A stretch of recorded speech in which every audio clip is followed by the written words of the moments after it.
দুশ্মনকে আঘাত দিতে হয় না, প্রতিশোধ নিতে গালির পরিবর্তে গালি দিতে হয় না। সবসময় হাসি মুখে থাকবেন।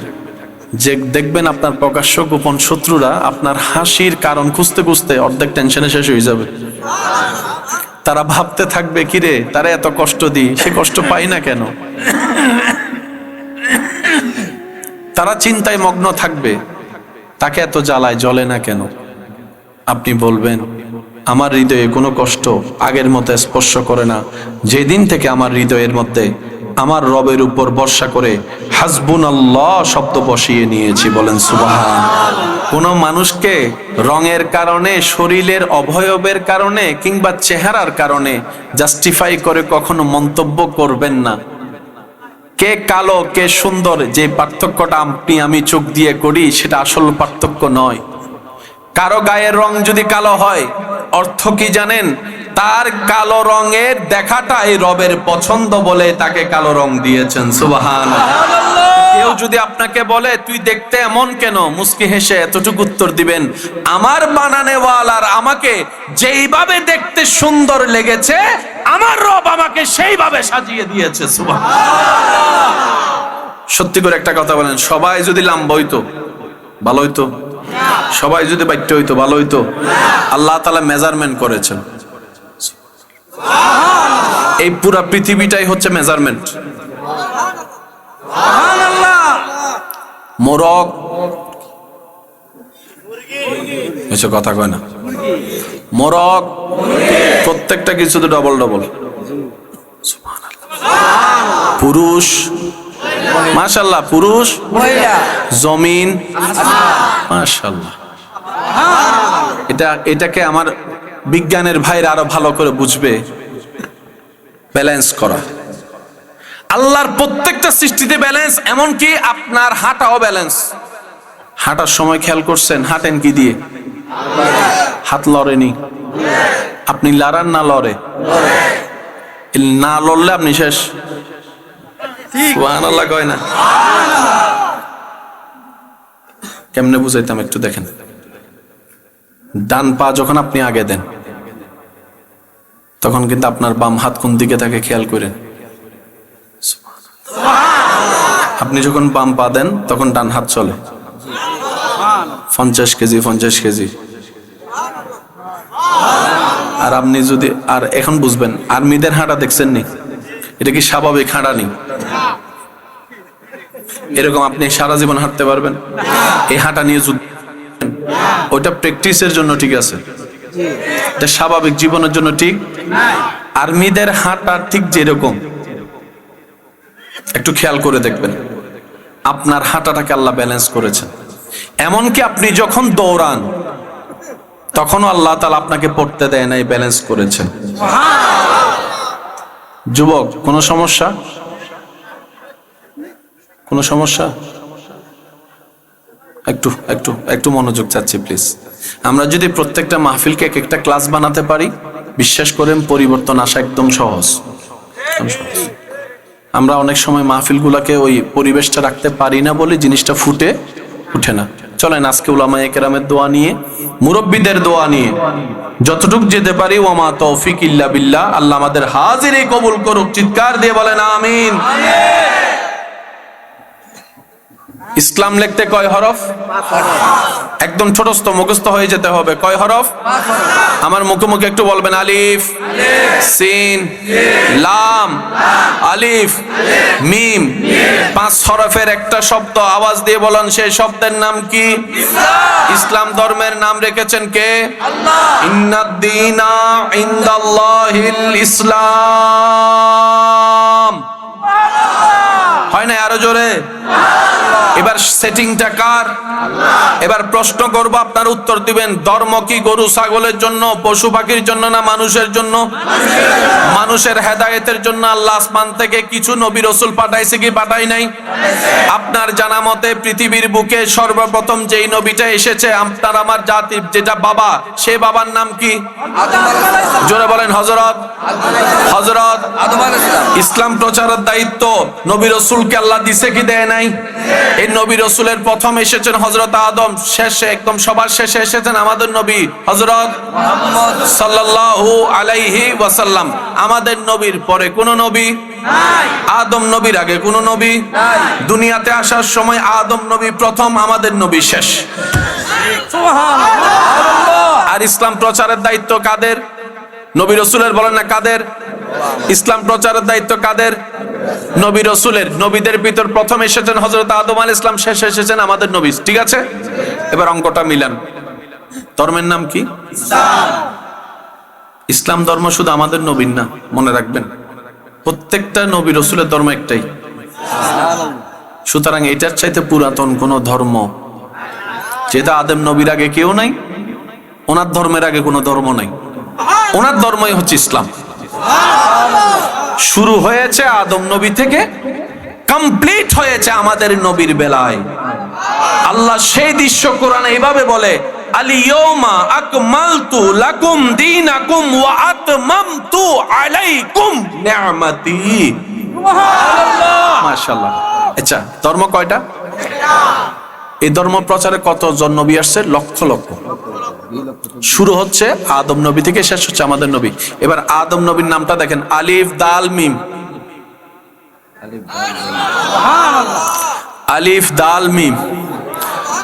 আমাদের নবীর নাম দেখেন, মিম হা মিম দাল।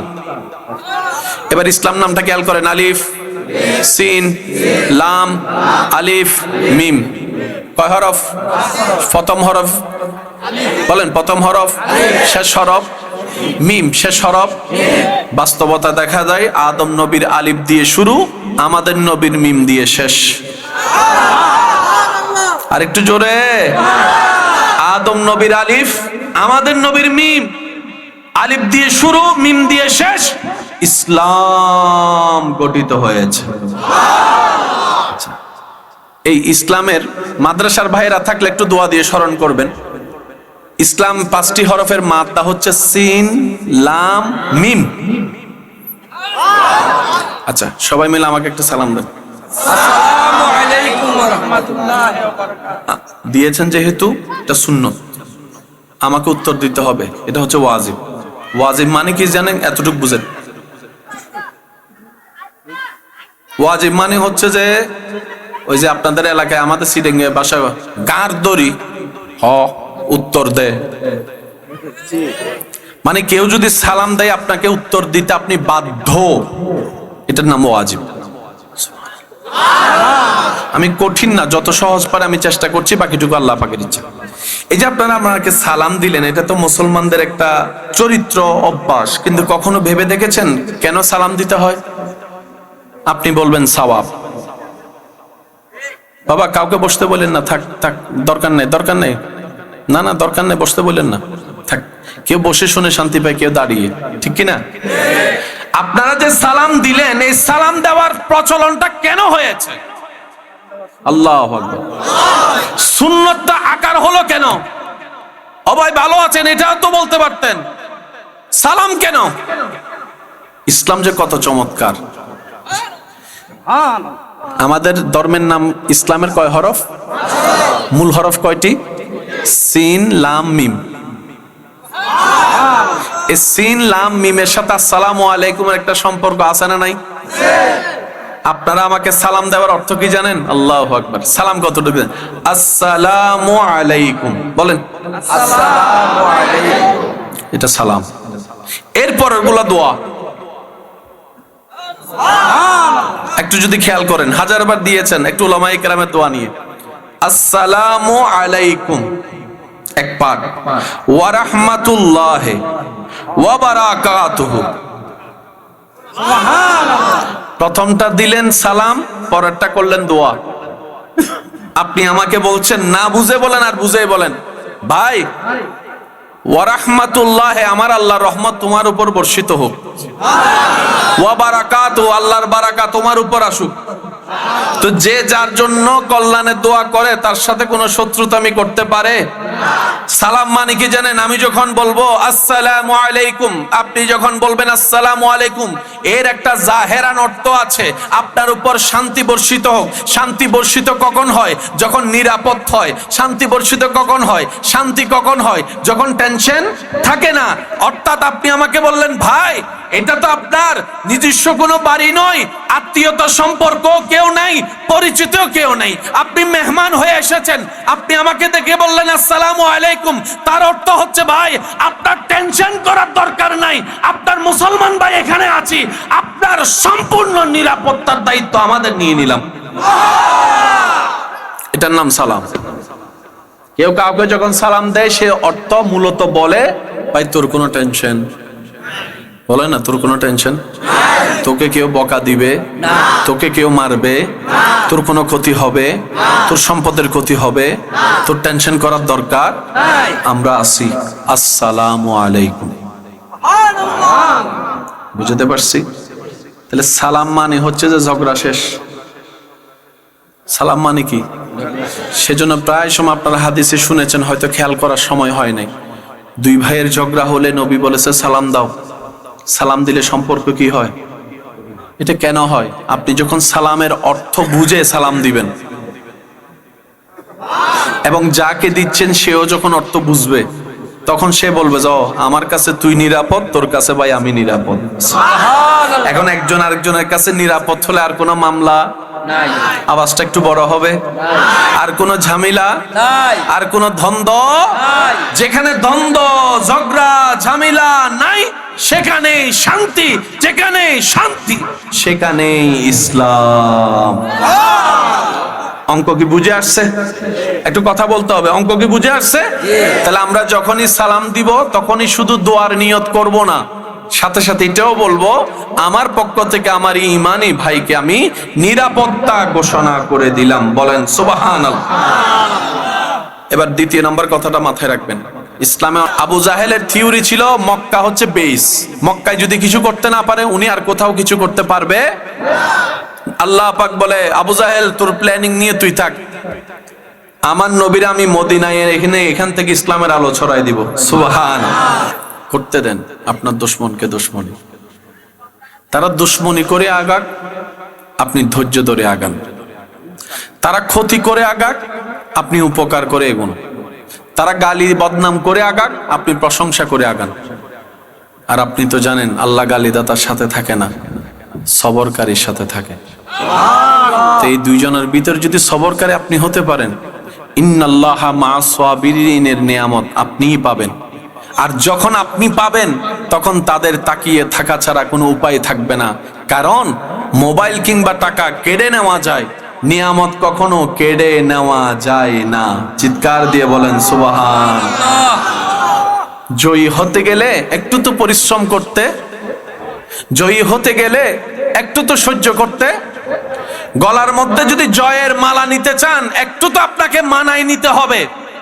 আর আমাদের জন্য, মুসলমানের জন্য তো দুনিয়া শেষ নয়, আমাদের জীবন তো দুনিয়ায় শেষ নয়, কবর আছে, হাসর আছে, জান্নাত আছে। সেজন্য প্ল্যানিংটা সবসময় আখেরাত নিয়ে করবেন, কারণ একবার আখেরাতে চলে গেলে সেখানে আর মৃত্যু বলতে কোনো শব্দ নাই। আল্লাহ তাআলা আমাদেরকে একটু ধৈর্যশীল করুক। আমিন। সবাই মিলে বলেন আমিন। আল্লাহ তাআলা আমাদেরকে ধৈর্য সহ্য করার তৌফিক দান করুন। আমিন। আমি আপনাদেরকে আর বেশিক্ষণ সময় ডিস্টার্ব করব না, একটু মনোযোগ দিবেন প্লিজ। ছোট ছোট বাচ্চাকে দিয়ে আবু জাহেলে বলে যে এর চেয়ে বড় বেইজ্জত, বলে না এর চেয়ে বড় বেইজ্জত নাই। মুসলমানরা জয়ী হয়ে গেলেন। আপনার আমার নবীকে সাহাবায়ে কেরাম নামতে দেয় নাই। একটু খেয়াল করবেন, সাহাবায়ে কেরাম নবীকে যুদ্ধের ময়দানে নামতে দেয় নাই। নবী বলে যে তোমরা আগে কেন, আগে আমাকে দাও, আল্লাহর জন্য শহীদ আগে আমি হব। কারণ আমাদের টেনশন থাকবে কোন দিকে না কোন দিকে আমার নবীরা আবার আহত করে, এটা তো মানতে পারবো না। ইয়া রাসূলুল্লাহ যা হওয়ার হোক, আপনি দূরে থাকেন, আমরা যাই। আপনি শুধু আল্লাহর কাছে দোয়া করেন। এবার আমার নবী এমন দোয়া করলেন, আল্লাহ এমন সাহায্য করছেন, আসমানের ফেরেশতারা এসে বাকি যা করার করে দিয়েছে। এখনো পর্যন্ত সেই বালির পাহাড়টা যেখানে বলা হয় যে ফেরেশতারা নাজিল হয়েছে আল্লাহর পক্ষ থেকে, এখনো সাক্ষী হয়ে মাথা উঁচু করে এখনো দাঁড়িয়ে আছে সেই পাহাড়, উহুদের পাহাড়ের সামনে, আপনার বদরের ময়দানের পাশে। চিৎকার দিয়ে বলেন না সুবহানাল্লাহ। ইসলাম এটা ভেসে আসা কোনো ধর্ম নয়, এটা সব দিক দিয়ে পারফেক্ট। আমার জন্য আমি ইসলামকে বোঝার চেষ্টা করি নাই, আমি ইসলামকে জানার চেষ্টা করি নাই। আমরা কখনো ভাবিনি আপনি এখানে মাথা ঝুকালেন, নবী বলে কপাল মাটিতে লাগে না, রবের দরবারে গিয়ে লেগেছে। আপনি এখান থেকে ফিস ফিস করে বলছেন আলহামদুলিল্লাহ রাব্বিল আলামিন।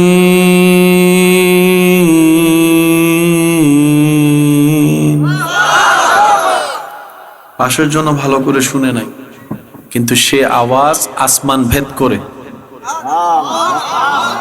আমি শুনিনি। এমন ভাবে সুবহানাল্লাহ বলেন যেভাবে বললে আপনাদের শুনতে ভালো লাগবে, ওইভাবে একবার বলেন সুবহানাল্লাহ। আওয়াজটা এখান থেকে সৌরজগৎ ভেদ করে, গ্যালাক্সি ফেলে, প্রথম আসমান ভেদ করে ওইখান পর্যন্ত পৌঁছায় যাচ্ছে আপনার ছোট্ট ফিস ফিস করে রবের প্রশংসার আওয়াজ।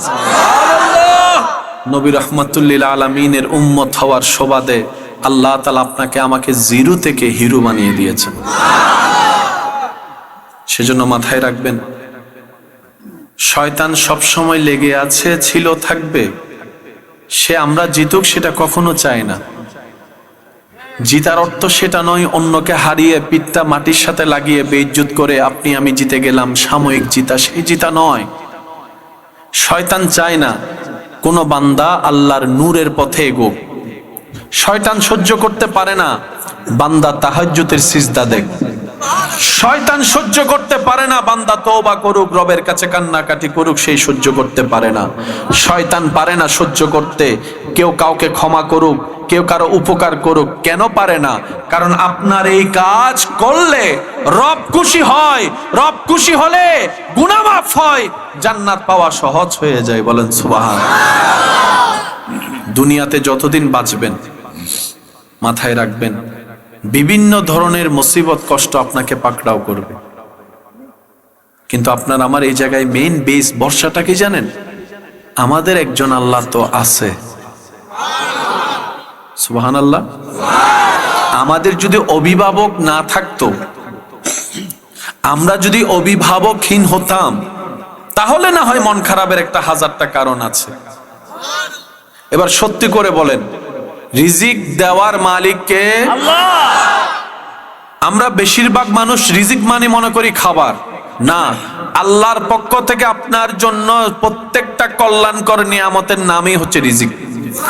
এই যে চোখে দেখতে পারা, এটাও রিজিকের অংশ। কথা বলতে পারা রিজিকের অংশ।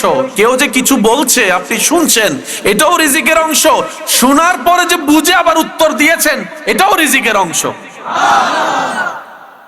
ওই রকম একজন রাজ্জাক তো আমাদের আছে। এত বড় একজন মালিক থাকতে তো আপনার আমার টেনশন করার কোনো দরকার নাই। তো কেন আসে? মনে রাখবেন, বিপদ আপদ কষ্ট মুসিবত, ওয়ালা নাবলুয়ান্নাকুম বিশাইইন মিনাল খাউফি ওয়াল জুই ওয়া নাকসিন মিনাল আমওয়ালি ওয়াল আনফুসি ওয়াস সামারাত ওয়া বাশশিরিস সাবিরিন আল্লাযীনা ইযা আসাবাতহুম মুসিবা ক্বালু ইন্না লিল্লাহি ওয়া ইন্না ইলাইহি রাজিউন। সুবহানাল্লাহ। যতদিন নিঃশ্বাস থাকবে মাথা উঁচু করে বাঁচবেন, বুক ফুলায় চলবেন, কারণ আপনি রব্বুল আলামিনের বান্দা, নবী রাহমাতুল্লিল আলামিনের উম্মত। আপনার আমার নবী নবীদের সরতাজ, ইমামুল আম্বিয়া। আপনার আমার নবী মেরাজের দুলা। আপনার আমার নবী শাফাতের কান্ডারি। আপনার আমার নবী আল্লাহর ইয়াসিন নবী, মুজাম্মিল নবী, মুদ্দাসসির নবী। আপনি মাথা নিচু করে চলবেন কেন? মনে রাখবেন, আল্লাহ সাহায্য করে, কিন্তু আপনার আমার সময়ে করবে না। আল্লাহর যখন ইচ্ছা তখন করবে। আল্লাহ কখনো, আল্লাহর উপর ভরসাকারীকে কখনো আল্লাহ একা ছেড়ে দেয় না। সব সময় ধৈর্যের সাথে থাকবেন, মুখে হাসি রাখবেন, আলহামদুলিল্লাহ যেন জবানে থাকে। দেখবেন আপনার জয় কখনো কেউ আটকাতে পারবে না। চিৎকার দিয়ে বলেন সুবহানাল্লাহ। শেষ বিদায় বেলায় আপনাদের কাছে একটা পরামর্শ দিয়ে যাই, আশা করি আমল করার চেষ্টা করবেন। একটা বান্দার প্ল্যানিং, একটা রবের প্ল্যানিং। কয় প্ল্যানিং? এই পর্যন্ত আপনারা আমরা যত যাই চলেছি, বেশিরভাগ কি রবের প্ল্যানিং এ নাকি নিজেদের প্ল্যানিং এ? রবের প্ল্যানিং হলে তো কষ্ট পাওয়ার কথা না। রবের প্ল্যানিং হইলে তো বুঝেন না মনে হয়, রবের প্ল্যানিং হলে তো কোনো কথা না। রবের প্ল্যানিং হইলে তো কষ্ট ভুলার জন্য। আমরা অনেক সময় নিজের প্ল্যানিং গুলাকে রবের প্ল্যানিং ভেবে বসে থাকি। আল্লাহ কি কাউকে বলেছে হারাম সম্পর্কে জড়াতে? জড়াই কারা? সেকা খাই কারা? বেকা হই কারা? এই কষ্ট ভুলার জন্য নেশা করি কামরা। বুঝতে পারছি? যতদিন বেঁচে থাকবেন মাথায় রাখবেন, একটা হচ্ছে রবের প্ল্যানিং, একটা বান্দার প্ল্যানিং। বান্দার প্ল্যানিং এ সবসময় 50-50, হতেও পারে না হতে, পাস করতেও পারি, ফেলও করতে পারি। বুঝতে পারছি কথা? যারা ব্যবসায় নেমেছেন অনেক টাকা পুঁজি দিয়ে, তারা তো লস করার জন্য নামে নাই, কিন্তু দেখা যায় আজকে যেটাকে ভালো মনে হয় কালকে সেটা দেখি যে খারাপ হয়ে সামনে চলে আসে। জীবন চলার পথে যে কোনো মুহূর্তে আপনার আমার সেই জ্ঞান নেই ভবিষ্যৎ কি হবে যে জানবো, সেজন্য আল্লাহর উপর ছেড়ে দিবেন সবকিছু। স্থির থাকবেন, অপেক্ষা করবেন রবের হুকুমের জন্য। বান্দা যখন আপনাকে হাজার প্ল্যানিং করে নামানোর চেষ্টা করবে, আপনি তখন রবের উপর ভরসা করে নবীর প্রেম নিয়ে বসে থাকবেন। বান্দা নামাতে চাইবে, ওই বান্দার আল্লাহ আপনাকে তুলে দিবে। বেইজ্জত করতে চায় কারা? মানুষ। বদনাম করে কারা? আপনরা, কাছের গুলা। এগুলা করতে দেন। সে বদনাম করে আপনার গুনাহ নিবে, নিজের সওয়াব আপনাকে ফিরি ফিরি দিয়ে দিবে। বলেন সুবহানাল্লাহ। এবার আসেন ভাইয়েরা, ফেরাউন যখন জেনেছে একটা পুত্র সন্তান হবে, যে পুত্র সন্তানের হাতে তার মৃত্যু, তখন সে কি করলো? ওই মৃত্যু থেকে, অপমান থেকে বাঁচার জন্য নির্দেশনা জারি করলো, যত পুত্র সন্তান হবে সবাইকে মেরে ফেলো। নাউজুবিল্লাহ। বুঝতে পারছি কথা? এদিকে মূসা নবী আল্লাহর পক্ষ থেকে আসলেন। আর একটু জোরে। মূসা নবীর মা কথাটা শুনলেন, শোনার পরে নিজের সন্তানকে সেভ করার জন্য ছোট্ট একটা বাক্সের উপর মূসা নবীকে রেখে আল্লাহর নামে ছেড়ে দিলেন। এবার বলেন, পানির কোন উত্তর দক্ষিণ আছে? কোন দিকে গেলে কোন দিকে যায় উঠবে কোন নির্দিষ্ট জায়গা আছে? পানিটার উপরে মূসা নবীর সে দেহ, বাচ্চা মূসা নবীর সে শরীর মোবারক ভাসতেছে। গিয়ে গিয়ে সেই ছোট্ট বক্সটা ওইখানে গিয়ে দাঁড়ালো যেখানে ফেরাউনের রাজ সিংহাসনের সে দরজা। ঘরের মানুষ দেখলো, আদর করে তুললো। মূসাকে জন্য ফেরাউন খুঁজতেছে, আর আল্লাহ হিকমত করে সে ফেরাউনের ঘরেই মূসা নবীকে পাঠাই দিয়েছে। আচ্ছা এবার বলেন, মূসা নবীর মা আছে না নাই? মা ছেলে কি একসাথে না আলাদা? এটা কি কষ্টের না? এবার আল্লাহর হিকমত দেখেন। মূসা নবীর ব্যাপারে ঘরে যখন আসলো, ফেরাউনের মাথায় ভুলে গেল ওগুলা কথা। এখন বাচ্চার কান্নাতে দুধ লাগবে কি লাগবে না? দুধ খাওয়ানোর জন্য মা লাগবে কি লাগবে না? এবার ফেরাউন ঘোষণা দিল, যত বাচ্চার মা আছো সবাই আসো, যার বুকের দুধ ও খাবে সে আমার এই মহলে থাকবে। সেই লাইনের ভিতরে আল্লাহ মূসা নবীর মাকেও ঢুকে দিয়েছেন। এবার সব মা এসে দুধ দেয়, খায় না খায় না খায় না খায় না। মূসা নবীর মা এসে যখন দুধ দিয়েছেন, মূসা নবী খাওয়া শুরু করছে। ফেরাউন বলে যে আপনি এখানে থাকেন। মা সন্তানকে আল্লাহ পাক আবার এক করে দিয়েছেন। সেজন্য অস্থির হয়েন না। লাইফ যেহেতু আছে, একটু তুফান তো থাকবে। তো তুফান কি আজীবন থেকে যাবে? বলেন না ভাইয়া, থাকবে? গরমকাল কি এখন আছে? শীতকাল কি আজীবন থাকবে? চলতে থাকেন, মুখে হাসি রাখবেন, প্রশান্তির হাসি। দুশ্মনকে আঘাত দিতে হয় না, প্রতিশোধ নিতে গালির পরিবর্তে গালি দিতে হয় না। সবসময় হাসি মুখে থাকবেন। যে দেখবেন আপনার প্রকাশ্য গোপন শত্রুরা আপনার হাসির কারণ খুঁজতে খুঁজতে অর্ধেক টেনশনে শেষ হয়ে যাবে। তারা ভাবতে থাকবে, কিরে তারা এত কষ্ট দিই, সে কষ্ট পাই না কেন। তারা চিন্তায় মগ্ন থাকবে, তাকে এত জ্বালায় জ্বলে না কেন। আপনি বলবেন, আমার হৃদয়ে কোনো কষ্ট আগের মতো স্পর্শ করে না, যেদিন থেকে আমার হৃদয়ের মধ্যে আমার রবের উপর ভরসা করে হাসবুনাল্লাহ শব্দ বসিয়ে নিয়েছি। বলেন সুবহানাল্লাহ। জুমারাত জিয়ারত করার চেষ্টা করবেন। আপনারা যখন জিয়ারত করেন, দোয়া পড়েন, এটা ওনাদের জন্য অনেক বড় পাওয়া হয়, অনেক বড় পাওয়া। তো সবচাইতে বড় ব্যাপার কি জানেন? আজকে আপনি অন্যের জন্য পড়ছেন, একদিন আপনার জন্য কেউ পড়বে। বুঝাতে পারছি কথা? তো একটু কবরস্থান পরিষ্কার রাখবেন। বিশেষ করে এই দায়িত্বগুলো যুবকদেরকে নিতে হবে। যুবকরা একটু বলেন না। এখানে আমি একটা আবদার করি, অনেক সময় দেখা যায় আপনার অনেক আপন মানুষ আছে, কিন্তু কবর খোঁড়ার জন্য তাদেরকে কাউকে পাবেন না। এলাকার ছেলেগুলাই কিন্তু কাজে লাগে। আমি জানি না, চিনি না এলাকায় কবর খননের কাজ কারা করে, তবে যারাই করে কবর খননের কাজ, গোসল দেওয়ার কাজ, আমি মেহমান হিসেবে আমার পক্ষ থেকে আপনাদেরকে শ্রদ্ধা এবং সেলুট জানাচ্ছি। কারণ আপনি শেষ বিদায় বেলায় আপনি কাজে লাগছেন। তো যারা আপনাদের এলাকায় কবর খননের কাজ করে তাদেরকে ভিআইপি মেহমান বানাবেন। কারণ আপনি মারা গেলে সে কবর করতে আসবে। আমি কি বুঝাতে পারছি? মা বাবা মারা যায়, সন্তানও তো কবর করতে পারে না, কারণ কবর কোন সিস্টেমই তো জানি না আমরা।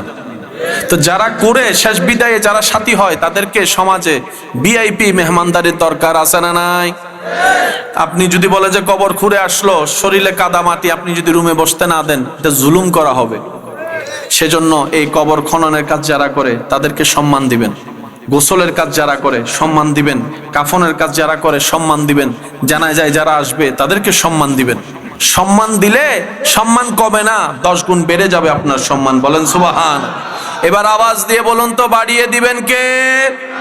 হয় নাই, আরো জোরে বলেন, বাড়িয়ে দিবেন কে? আল্লাহ তাআলা আমাদের সবাইকে বুঝার তৌফিক দান করুক, আমিন। এবং আপনাদের থেকে যদি কেউ কিছু পায়, পারলে দিয়ে দেন। আজকের 2 টাকা দুনিয়াতে সামান্য, কিন্তু সেটা হাসরে গেলে 2 কোটি টাকা দিলেও আপনি কভার দিতে পারবেন না। পারলে দিয়ে দেন, না পারলে আমার পক্ষে নাই, মাফ করে দিস। পারলে দিমু, না পারলে নাই। আমি যদি মরে যাই, মাফ করে দিস। এতটুকু কি বলা যাবে? বলেন না, বলা যাবে? এলাকায় যত ভাই ভাইয়ের মধ্যে, চাচা যারার মধ্যে মামলা আছে, আমি জানি না এই মামলায় কারো কোনো উপকার হয়েছে কিনা। সময় নষ্ট ছাড়া, টাকা নষ্ট ছাড়া কোনো উপকার হয় নাই। আল্লাহ আমাদের সকলের হাজির কবুল করুক, আমিন।